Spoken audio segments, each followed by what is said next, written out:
आपने भगवान विष्णु के दशावतार की कथा तो पढ़ी या सुनी होगी, लेकिन हम इससे अलग हटक आपको ऐसी पौराणिक कथा बताने वाले हैं जिससे आपके शायद की पढ़ा या सुना होगा। आओ, आज हम बताते हैं भगवान विष्णु और गरुड़ की पौराणिक कथा। ऋषि कश्यप की कई पत्नियां थीं, जिनमें से 2 वनिता और कद्रू थीं। ये दोनों ही बहनें थीं जो एक दूसरे से ईर्ष्या रखती थीं। दोनों के पुत्र नहीं थे, तो पति कश्यप ने दोनों को पुत्र के लिए एक वरदान दे दिया। वनिता ने 2 बलशाली पुत्र मांगे, जबकि कद्रू ने 1000 सर्प पुत्र रूप में मांगे, जो कि अंडे के रूप में जन्म लेने वाले थे। सर्प होने के कारण कद्रू के 1000 बेटे अंडे से उत्पन्न हुए और अपनी मां के कहे अनुसार काम करने लगे।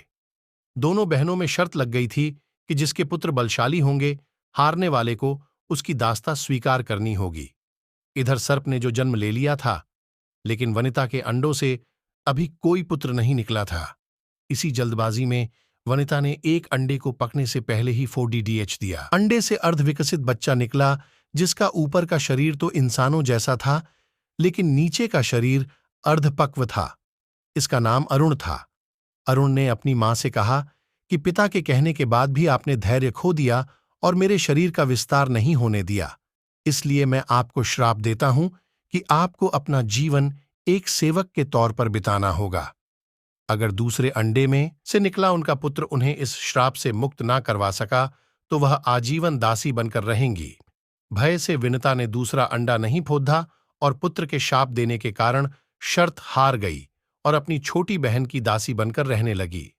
बहुत लंबे काल के बाद दूसरा अंडा फूटा और उसमें से विशालकाय गरुड़ निकला, जिसका मुख पक्षी की तरह और बाकी शरीर इंसानों की तरह था। हालांकि उनकी पसलियों से जुड़े उनके विशालकाय पंख भी थे।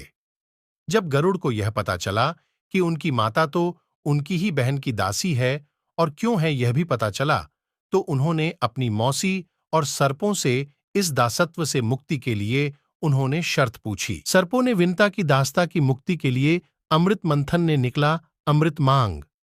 अमृत लेने के लिए गरुड़ स्वर्गलोक की तरफ तुरंत निकल पड़े।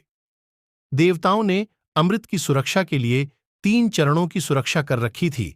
पहले चरण में आग की बड्ढे पर्दे बिछा रखे थे, दूसरे में घातक हथियारों की आपस में घर्षण करती दीवार थी और अंत में 2 विषैले सर्पों का पहरा। वहां तक भी पहुंचाने से पहले देवताओं से मुकाबला करना था। गरुद्धाज सबसे भीड़दाह गए और देवताओं को बिखेर दिया। तब गरुद्धार ने कई नदियों का जल मुख में ले पहले चरण की आग को बुझा दिया। अगले पथ में गरुद्धार ने अपना रूप इतना छोटा कर लिया कि कोई भी हथियार उनका कुछ न बिगाड़ डाल सका और सांपों को अपने दोनों पंजों में पकड़ कर उन्होंने अपने मुंह से अमृत कलश उठा लिया और धरती की ओर चल पड़े। लेकिन तभी रास्ते में भगवान विष्णु प्रकट हुए और गरुड़ के मुंह में अमृत कलश होने के बाद भी उसके प्रति मन में लालच न होने से खुश होकर गरुड़ को वरदान दिया कि वो आजीवन अमर हो जाएंगे। तब गरुड़ ने भी भगवान को एक वरदान मांगने के लिए बोला, तो भगवान ने उन्हें अपनी सवारी बनने का वरदान मांगा। इंद्र ने भी गरुड़ीएच को वरदान दिया कि वो आजीवन अमर हो जाएंगे।